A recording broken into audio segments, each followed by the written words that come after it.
Hey everyone, Lee Riddle here with FC Tucker MG Realtors.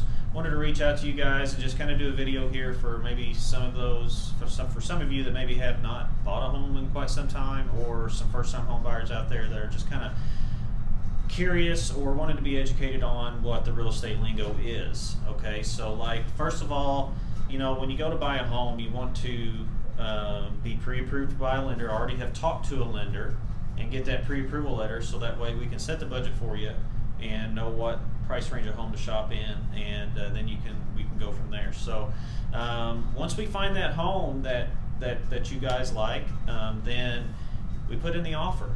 The offer is basically where we determine purchase price, all the terms of the agreement, and it's a 7-page document, and I go through that with you line by line.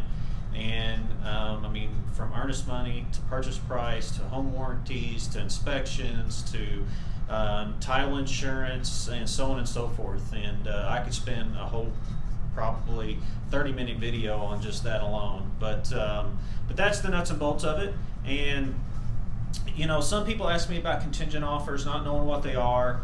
And you know, contingent offers, you know, in this market, with it just being such low inventory, and it's really a seller's market right now.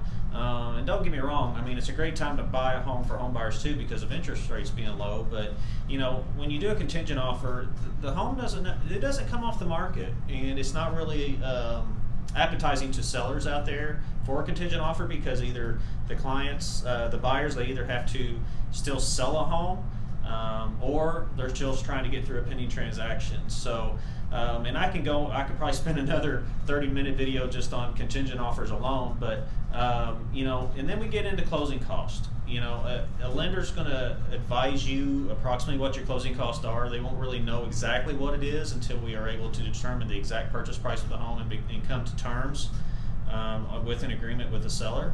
But you know, for an FHA loan, I mean, your closing costs are going to range on average somewhere between $4,500 and $5,000. For a conventional loan, they're probably going to be around $3,000 to $3,500 in ballpark. And then for you veterans out there, they could be about what the FHA loan closing costs could be potentially. So you know, and going into when we're writing that offer up, you know, a lot of people's like, well, what's earnest money?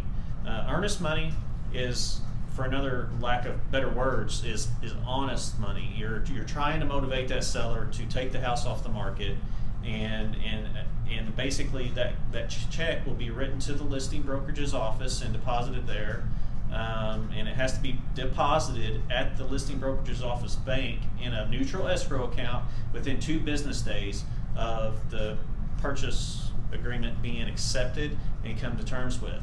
And you know, for instance, if it's a $100,000 home, I'm going to advise my buyers to probably put down around $500, and what that's fair. And then the higher price that the home is, the more so that I'm going to advise my buyers to put a little bit more earnest money down to motivate those sellers to come to terms with them and to take their house off the market.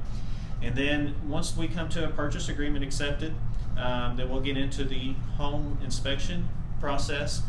This is probably, if a deal's going to fall apart, this is where it's going to fall apart at. But most of the time, we always come to terms. I mean, as a real estate agent, I always get nervous, and most realtors do, about home inspections, and buyers do too, and sellers do as well. I mean, everybody, this is a nervous time for them, because we'll have around approximately 14 days to be able to have those home inspections and respond back to the sellers in writing on if there are any corrections that you would like for the sellers to make. Not saying that there will be, but there's always stuff that comes up on home inspections. I mean, I always tell my buyers that, you know, there's never a perfect home out there there's not going to be something come up on a home inspection.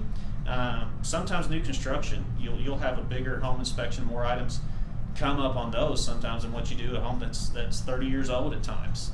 So I always like to sit down with my buyers and go through those line by line, see what's important for them and what scares them the most, and educate them as best as I can. And of course, in the background, you know, the title company is doing their work. They're making sure that, you know, best case scenario will get you a general warranty deed and convey to the buyer. And so, you know, the title company is responsible for all that, and getting everything recorded and getting your homestead exemptions. If you're transferring a homestead exemption, most title companies will get that transferred for you and entered in for you, along with any other exemptions you may qualify for, like a mortgage exemption, an over 65 exemption. There are veterans exemptions out there, and then also if you're doing a mortgage and not a cash buyer, the mortgage company is going to require you to be able to provide proof of insurance, homeowner's insurance for your home before closing. A mortgage company or the lender is going to require you to provide that to them, and usually in a contract, like if I'm writing up the contract, I usually give 10 days to my buyers in the contract to be able to get written acceptance of homeowner's insurance policy. Okay, so that's a few of the tidbits that I was able to offer you, and hopefully this helps some of you all out. Of course, I can go into all these topics in greater detail, much greater detail than what I am in this video right now, but just kind of wanted to shoot out a few of the lingo terms out there for you, and especially for you first-time buyers out there. And thanks a lot for your time, and talk to you again soon.